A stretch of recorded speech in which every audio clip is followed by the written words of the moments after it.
It was a challenge to try and capture something as iconic as Alcatraz. You know about this. This is arguably the most famous prison in the world, and now you're in it. Just the space, the physicality of it, because it's quite claustrophobic. When modern-day prisons are designed, they really consider not intimidating people or making the spaces, as least stressful as possible. Well, Alcatraz didn't suffer from those restrictions. They did the research, they went out, studied Alcatraz, not just from books or internet.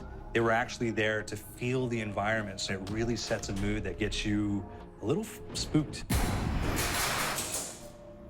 Well, we kind of started with the base layout of Alcatraz. The entire island we ended up roughing out in kind of a white box form, and then figuring out what play spaces we wanted to use out of that, what would be the most interesting areas to play in, and the connections between spaces, and spaces that the public doesn't necessarily get to go into.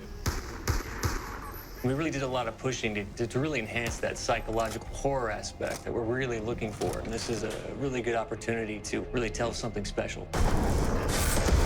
Like I got stuck right through the gates to hell! This time around, I feel like it's been identified that there are these side missions that you're going to go out and try to accomplish. Al and the rest of the groups put together this escape plan, but the point is to get the parts and assemble this plane so they can get off the island. We did something new for the first time. We have actually contextual music that goes off. So that's a first for zombies.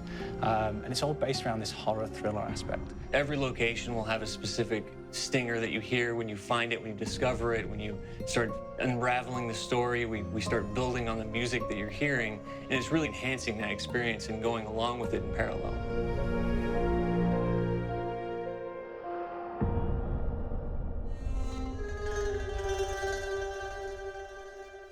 Because we wanted to embrace this kind of horror thriller element, we wanted character actors, guys who could really embody someone and then convey emotion. So that's why we went for guys like Ray Liotta, getting in that kind of guy, we wanted a frantic nature. So he plays a character called Billy Handsome, who's this kind of psychopath who would be employed by the mob to kill people in interesting ways. Chaz Palminteri, he plays a guy called Sal DeLuca, an old mob boss.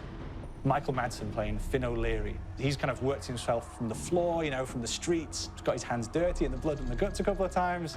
And then we had Joe Pantoliano, and he plays Arthur Arlington, who's nicknamed the Weasel. Those guys, they bring a quality and a subtlety and timing that you can't really identify or try to recreate. Bring it on! Dirtbags! You start off in the afterlife mode, and that's just going to be what's going on. You're going to try to solve the mystery from the second you start. Afterlife, to me, brings a new element, like a new puzzle element. It forces me to think a little bit more or look for the clues or kind of think of zombies on a slightly deeper level.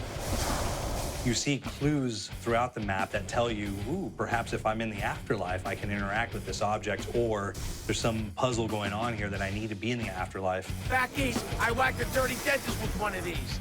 Took forever, too. Alcatraz has a Civil War kind of fort background before it turned into a penitentiary. And so we had this kind of backstory, the idea that the warden would have collected Civil War weaponry. And one of them is a blundergat. It's a fictional weapon, but the idea of the combination between a blunderbuss and a Gatling gun. And possibly, there might be a way of upgrading it to a more fantastical weapon that the players may find. You all gotta go sometime? You just went now. There's one main zombie, one big zombie that's going to come through and wreak havoc on your life. He'll lock down the perk machine, he'll close down the box, so you have to pay to get that open again. So you don't want him to interfere with your process. Now's a good time to pick a fight. It's a fun challenge. It keeps things moving forward. In terms of perks, we have a new perk called Electric Cherry. When you reload, it gives a shock around, which scales over time. I was asking for it, greaseball. There's so much to experience in this map. Every time I play it, there's a new tactic to take, a new experience, a new objective to go for. But there's also this layer of things that we aren't exactly exposing to the players right off the bat and will need to be discovered. Don't let me go. Is it the calling we hear?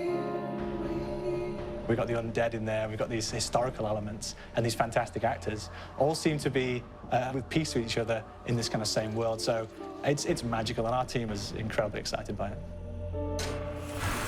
We sit the